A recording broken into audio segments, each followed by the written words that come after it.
ప్రస్తుతం ఇప్పుడైతే మనం మహానంది క్షేత్రంలో ఉన్నాం. ఆంధ్రప్రదేశ్ రాష్ట్రంలో ఒకప్పుడు కర్నూలు జిల్లా, ప్రస్తుతం నంద్యాల జిల్లాలో ఈ క్షేత్రం అయితే ఉంటుంది. ఇక్కడ కొలువైన దైవం మహానందీశ్వరుడు, సాక్షాత్తు ఆ పరమశివుడు.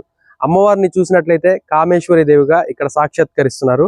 అయితే ఇక్కడ చెప్పుకోదగినటువంటి విషయం ఏదన్నా ఉంది అంటే 365 రోజులు ఒకే స్థాయిలో ఇక్కడ నీరైతే శుద్ధ స్ఫటిక వర్ణంలో మనకు కనిపిస్తాయి అన్నమాట. ఆఖరికి ఒక గుండు సూది లేదా ఆఖరికి ఒక రూపాయి బిళ్ళ నీళ్ళలో వేసినా కూడా చాలా స్పష్టంగా మనకి కనిపించే అంత తెల్లటి తేట వర్ణంతో మనకు కనిపిస్తాయి అన్నమాట. వేసవిలో చల్లగా, అదేవిధంగా శీతాకాలంలో కొంచెం వెచ్చగా, ఇకపోతే వర్షాకాలంలో మలినాలు లేకుండా తేటగా, ఈ విధంగా ఈ వాటర్ ఏవైతే ఉంటాయో అవి వాటి గుణాలని మార్చుకుంటూ మనకి కనిపిస్తూ ఉంటాయి.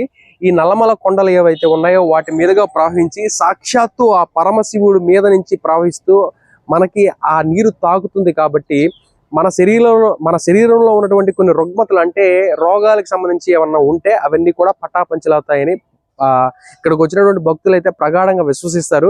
ప్రత్యేకంగా చెప్పవలసిన విషయాలు ఏమన్నా ఉన్నాయి అంటే, నంద్యాల నుంచి 18 కిలోమీటర్ల దూరంలో ఉన్నటువంటి ఈ క్షేత్రం ఏదైతే ఉందో ఇక్కడి నుంచి చుట్టుపక్కల పరిసర ప్రాంతాల్లో దగ్గర ఒక 15 కిలోమీటర్లో నవనందులుగా, అంటే 9 నందులు ఇక్కడైతే కనిపిస్తాయి అనమాట. నందులు అంటే నంది విగ్రహంతో కూడినటువంటి నందులు అయితే కాదు, సాక్షాత్తు ఆ శివస్వరూపాన్ని నందిగా పిలుస్తూ ఉంటారు అనమాట. వినాయక నంది, సూర్య నంది, నాగనంది, గరుడ నంది, ఇలా చెప్పుకుంటూ పోతే ఆఖరికి ఇక్కడ ఉన్నటువంటి మహానంది కూడా.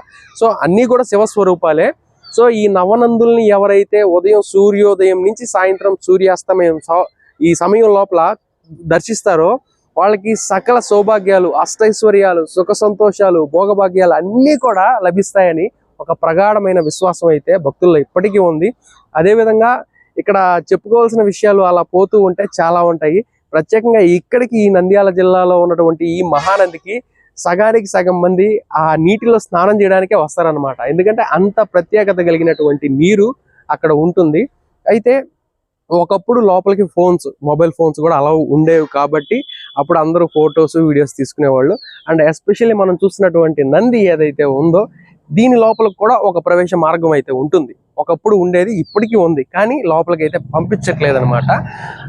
అయితే ప్రస్తుతానికి ఈ ఫెసిలిటీ సో ఇక్కడ వరకే ఉంది కాబట్టి మనకి దానికి అనుగుణంగానే నేను వీడియోస్ చేస్తూ వీడియోలో వాట్ ఈజ్ వాట్ అనేది కన్వే చేస్తున్నాను. ఈ చుట్టుపక్కల పరిసర ప్రాంతాల్లో ఈసారి ఎవరైనా మహానందికి కానీ వస్తే మాత్రం నవనందుల్ని కూడా దర్శించుకోవడానికి ఒక ప్రయత్నం అయితే చేయండి.